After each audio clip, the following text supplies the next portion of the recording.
Time now for sports on 104.7 The Cave. Here's Ned Reynolds. Mike, the intern, Ned Reynolds, in the studio on a Monday morning. So what'd you think of that halftime show yesterday, Ned? I kid. I mean, I know you're a big Dr. Dre fan. I shouldn't even have to ask. But not a bad game. You know, I'm sitting there watching it, and I know this is biased because I'm a fanatical Kansas City Chiefs fan, but the thing that just kept going through my mind was, you know what, if we didn't have such a bad half against the Bengals, we probably could have won this game. Well, could have ifs, ands, and buts. You know, always know. If the world was ifs, ands, and buts, it'd be candy and nuts, and Christmas would be every day. That's the old philosophy. I will tell you one thing on the halftime show. I was totally lost as to what that level of, and I don't mean that to be facetious. It is not my genre. Oh yeah, I and figured. with the people with whom I was watching it, in one respect, it was theirs. They thought it was great. Really? That's good. Now the others in my genre, what in hell is going on? Anyway, it was fine for. You know, the crazy thing about that stuff is some of the stuff they did. That was the crazy. Well, yeah, but you think it's new. I mean, most of those artists are 30, 40 plus year old artists that have been doing this. Snoop Dogg is probably only maybe a decade younger than I am. Yeah, he's not a kid, man. He's not a kid, but and more power to him getting up there and going through all the gyrations. Hey, that's fine. Yeah, but it is not my kind of. Yeah, and it's not professional sports either. So, were you happy with the game? Did you think it was a good game? What do you think? Didn't have a dog in the hunt. Yeah, I thought it was a pretty good little chess match between two real good coaches, Sean McVay and Zach Taylor. I thought they did a good job, really good job of analyzing each other. The Bengals defense, this was, I felt, very interesting, the way they took away the Rams' running game. They knew fully well that the Rams used the running game to set up the pass. So the Bengals, obviously, their defensive choice there was to take away the running game, which they did. Los Angeles ran for a total of 44 yards in that game. That is all, 44 yards. Unable to really sustain any kind of momentum. As it turned out, however, it was the Rams' defense that turned the tide. You knew fully well that pass rush was eventually going to get to Joe Burrow. It did. He was sacked 7 times, 6 in the second half, and they being Cincinnati, really did need his offense. And as a result, you get a 23-20 victory. Cooper Kupp is an outstanding receiver. When he hooked down these passes, Matt Stafford was not really on yesterday, but Cooper Kupp made him on. Some really brilliant catches that he made. I really also felt, and this is again something you'll never prove, that had Odell Beckham been in for that entire game, the score would not have been that close. No, it would not have been at all, and that just goes to show you a big deal that pickup was for the Rams, and getting Von Miller was for the Rams. So, I'm same with you. I didn't have a dog in the hunt at all, and I don't have any, as a Chiefs fan, hatred towards either team. I was rooting for Stafford, though, man, because that guy, he worked in Detroit for so long and got beat to death for so long, gets to have another chance and gets a ring because of it. And I think that's awesome. I think it's hilarious. I feel bad for the Detroit Lions fans, man, because, you sit there and look at this and you look at your quarterback who left you first year, goes to another team, wins the Super Bowl. I don't know what that says about your organization, but it's not anything good. Well, I can tell you what it says about their organization. It ain't there. They have not geared themselves toward ultimate victory. They think they have, but they have not. Man. Look at this. You do have Stafford. All-American Georgia. My goodness sake, bring him in there. He's got some pretty good players, but they're just simply not balanced well enough. They've got to do some really intriguing drafting and the utilization of the free agent market to really get this team a whole lot better. I think they will in time. The Detroit Lions used to be, back when I was in college, in the service, and so forth and so on, pretty good football team. They had championship contenders. But this team here that they have now is really not very competitive at all. And although they did get a couple of wins this year, they get out and try. But I think that really exemplifies the fact that Stafford comes to Los Angeles and wins the Super Bowl championship, the fact that it is a team game. It is not just one person. You've got to have a full meshing of all levels. And the fact that the Rams defense sacked Burrow 7 times says it all. The defense came to the fore. Yeah, and the unfortunate thing for Rams fans is that defense might be coming to an end after yesterday. I mean, first you had the oldest player in the NFL playing on the offensive side of the ball. He's probably going to be done after winning a ring. What else are you going to do? Von Miller, probably, maybe done. And then there was a talk that Donald might be done after this whole thing. I heard that rumor yesterday, too, that he might retire. He was asked about that after the game. Donald was very emotional. He didn't know what he was saying. He was so hyped up after the game. He did not admit to retiring. I would be surprised if Aaron Donald was to hang it up this year. He's still, relatively speaking, young. Von Miller has had injury problems. Mm-hmm. Does he want to come back from those injury problems? Well, that's totally up to him. He can still play. The fact that they were able to sack Burrow 6 times in one half, that says it all. Right, it does. And it'll be interesting to see what happens to OBJ, too, after the injury, because that's something that's not new for him. So we'll see. It's a weird thing. What was your favorite commercial yesterday?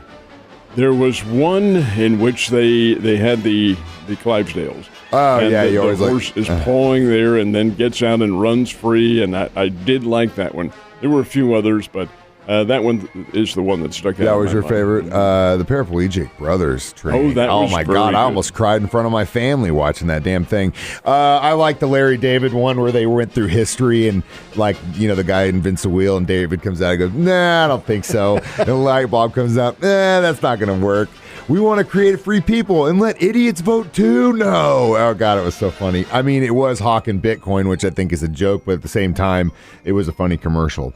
Now let's talk about the Chiefs. Eric Bieniemy. This is going to be an interesting situation. You think he stays with the team? That's a good question. I think we're going to find out something definitive this week. It is not a given that he'll be returning with the Chiefs. He does have a meeting coming up. It's quoted as being this week, could be today, with Andy Reid as to what Bieniemy's future is going to be with the team. He has struck out now 4 years in going for a head coaching job. He's interviewed with a number of teams over a period of 4 years and not gotten the job. I find that very puzzling. Why would that be the case? Well, there's some speculation that teams are reluctant to bring him in because while he does have a good offensive record, it's been with a spectacular level of player. Tyreek Hill and Kelsey and the whole receiving corps. It's been under a certain philosophy. Is that philosophy his, and he doesn't have those type of athletes? Can he bring that to the That's one theory that he hasn't been hired. But the second one is, why would the Chiefs even be debating this? Their offense did falter in that second half against the Bengals last week. Maybe that's a point of concern. Really, we don't know. We will know when a final decision is made. Well, I think there could be the possibility of 3 is they're grooming him to take over when Andy Reid retires. Maybe. And maybe that's part of the deal. Maybe that's what the conversation is this week. Who knows?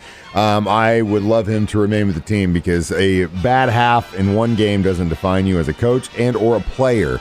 So move on, and the season starts today, my man. So it looks like our friend John Oliver was wrong-o in his theory as far as what's going to happen with the baseball contracts. When we had that conversation a couple weeks ago, he goes, you know what I'm thinking? I'm thinking they're just going to wait around the Super Bowl, and they're coming out, we did it! We're friends! We're the best! Baseball! Go baseball! No, they couldn't even do that right. Well, they could not. They didn't get the big contract. We're going to talk a little bit about that, but I tell you, John was right with the Super Bowl. He said it'd be a close game. He picked the Rams to win in a close one, and he was right. I was way off. I had What's new? Yeah, that's right. I had the right winner. Right winner. Now, don't get me wrong. I had the right winner in the game, just a totally wrong level of game. Baseball. Let's talk a little bit about it. They had the contract was presented by the owners, and when I looked at it Saturday afternoon, I said, what is this? There's no changes in this at all. This, what we're seeing here, to use a basketball analogy, is the old, from back in the 70s, North Carolina four-corner offense, stalling. And it's the owners who are doing the stalling. I think what they're doing here, they're going to drag this out. And we may see a delay in the season. We may not see a season at all. I can't think that's going to happen, but because one of these sides is going to crack. It is a game of headlight to headlight, who's going to blink. And I think it'll be the players who blink. I'll tell you why. The owners have all sorts of resources, and I think their objective here, in my opinion, can't prove it, of course, but in my opinion, they're wanting to break those players, get them on their knees, and give back some of the great wealth. Now, that's not individual wealth because it's the owners who sign these players. They signed Mike Holmes to a $3 million a year or whatever contract. That's on them. They're doing that. But in terms of all the perks that go with it, they want their game back, and I think that's what their objective is here. Hey, get used to it, folks, because it's going to happen. God. Well, hey, you know what? I tell Ned all the time, I'm an optimist, and if this does go, it's going to suck. But, hey, it's going to make the local stuff a lot more fun when we do talk about Springfield Cardinals and stuff, because that's all we'll have. They will they play. Minor league baseball is still in. So in college baseball is still in. So we've got a great college baseball team. We got a couple actually around here, and we've got the Springfield Cardinals. So it sucks because if you're a Royals fan or you're a Cardinals fan, you want to see your team play. But at the same time, if you're going to be optimist, hey, now you can go to a game locally and just follow this team, and hopefully they have a good season. But at the same time, I just can't imagine why the owners and the players, it just doesn't make any sense. You both are wealthy beyond imagination. I don't understand it. I get maybe just trying to hop. Stop right there. There is a 3-letter word. EGO. Yeah, it's stupid. I mean, and it doesn't. And then go down with the ship and enjoy the icy water if that's the way it's going to be. Bears, both teams had games this weekend and pretty big tests for each, right? The Bears had Valparaiso on Saturday afternoon. First of all, the Lady Bears won a dandy on Friday night by 4 points, and they had to squeeze it out, and that was against Drake. Yesterday they played Northern Iowa and avenged an earlier loss to Northern Iowa with a 66-57 win at JQH. Saturday afternoon, this is all homecoming weekend, incidentally. No, I'm sorry, Hall of Fame weekend, and the Hall of Fame weekend was a huge success. The men won their game 84-66 over a gritty Valparaiso team that is nowhere near as talented as Missouri State. So the Bears did have to win this. Bears play again tomorrow night at home against Indiana State. Another game that Missouri State has to win. It's possible that the Bears could finish as the number 1 seed. That is possible, but with just a few games remaining, is it likely? Well, the likelihood is beginning to diminish just a little bit, but when this tournament comes up starting on March the 3rd, this is going to be a team that nobody wants to play. They're really tough. They can score when their scoring game is intact like it was on Saturday.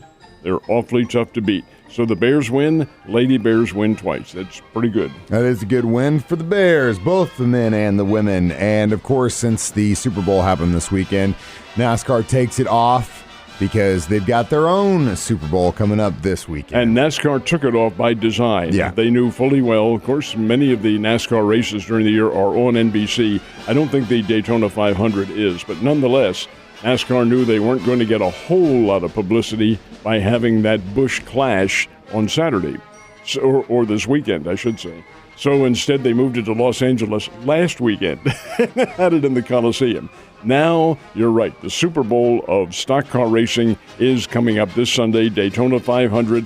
It's one of the harbingers of spring. You know, spring can't be very far away when that's the case. Mm-hmm. So you look for 2 harbingers. One is the Daytona 500, actually 3.